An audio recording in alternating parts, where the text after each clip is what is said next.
Gauri after 60 চ্যানেলে তোমাদের সকলকে স্বাগত। আজ আমি করব মৌরলা বেগুন। তোমরা আমার সাথে দেখো।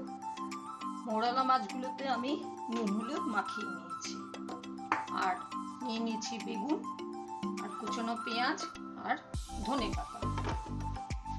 আর যেটা আমি গ্রাইন্ডারে ঘোরাবো সেটার জন্য নিয়ে নিয়েছি পেঁয়াজ আর টমেটো আর কাঁচা লঙ্কা, কিন্তু একটু পাকা লাল লাল রঙের কাঁচা লঙ্কা পেস্ট করে নিলাম। টমেটো, পেঁয়াজ আর কাঁচা লঙ্কা এগুলো আমি প্রথমে এই মাছেই মানে কাঁচা অবস্থাতেই, খালি নুন হলুদ মাখানো আছে সেই অবস্থাতেই কিন্তু মাখিয়ে নেব।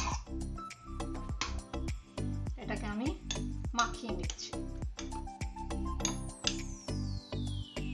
এতেই দিয়ে দেবো কিছুটা জিরে গুঁড়ো, কিছুটা ধনের গুঁড়ো। নুন হলুদ আমার আগেই দেওয়া আছে, দিয়ে এই মাছগুলোকে খালি আমি মেখে নিচ্ছি এই মশলাগুলো দিয়ে। গরম হয়ে গেছে, এবার এই কুচনো পেঁয়াজগুলো প্রথমে দিয়ে দিলাম। পেঁয়াজগুলো হালকা করে একটু ভেজে নিচ্ছি।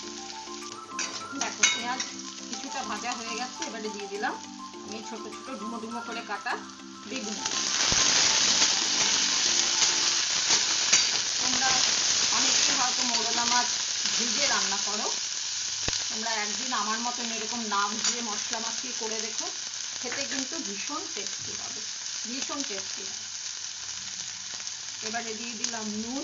মাছে আমার নুন দেয়া আছে, কাজেই সেই মতন নুন আমি অ্যাড করলাম।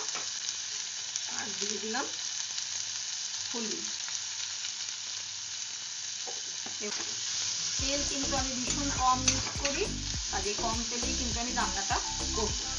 খানিকক্ষণ বাদে এলাম, বেগুন কিন্তু আমার ভালো মতনই ভাজা হয়ে গেছে, যতটা আমার ভাজার দরকার।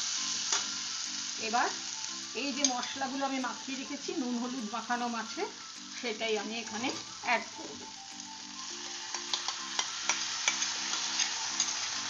পুরোটা এখানে দিয়ে দিলাম।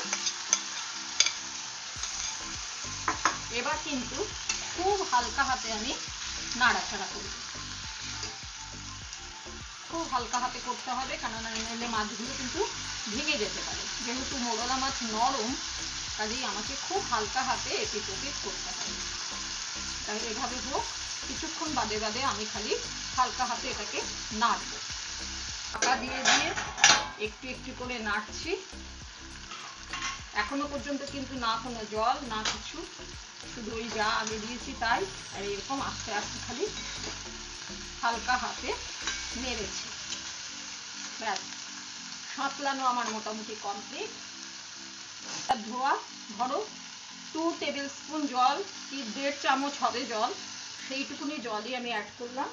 এছাড়া আর এখানে কোনো জল আমি একদমই দেব না। ব্যাস, দুটো কাঁচা লঙ্কা, আবার ঢাকা দিয়ে একটু হবে। দেখো কিছুক্ষণ পর ফিরে এলাম। এবার আমি দিয়ে দিচ্ছি ধনেপাতা। ব্যাস, রান্না কিন্তু আমার কমপ্লিট। এবার আমি স্ট্যান্ডিং টাইমে এটা কিছুক্ষণ আমি রেখে দেব। গ্যাস অফ করে দিলাম। এবার স্ট্যান্ডিং টাইমে একটু থাকবে। টাইমে থাকার পর এই হচ্ছে মৌরলা বেগুনের লুক।